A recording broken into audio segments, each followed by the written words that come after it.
Bahovuddin Naqshband haqida 10 ta dalil. Bahovuddin Naqshband 1318-yili Buxoro shahri yaqinidagi Qasra Hinduvon qishlog'ida tug'ilgan. O'z oti Muhammad bo'lib, Bahovuddin dinning nuri, ko'rki.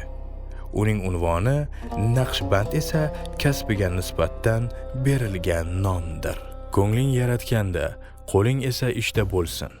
Dilbayor, dasbakkor shiorini o'rtaga tashlab, zamondoshlarini e'tiqodli va mehnatkash bo'lishga undagan. Ta'ma, tilanchilik, tarki dunyochilik kabi illatlarga qarshi chiqib, o'z iqtidori va peshona teri orqali kun ko'rish g'oyasini ilgari surgan.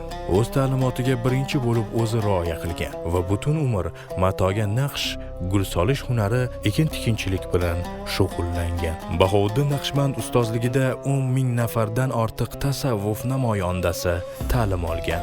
Bahovuddin Naqshband haqqa yetishish, yaratganni anglash uchun inson o'zini oldin bilish kerakligini ta'kidlagan.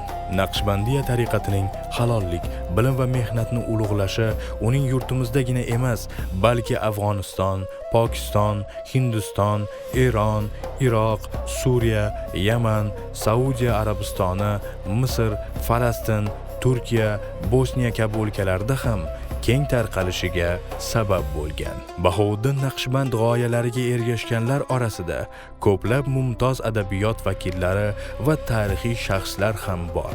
Bahovuddin Naqshband 1389-yili Qasri Hinduvon qishlog'ida olamdan o'tgan va shu yerda dafn etilgan.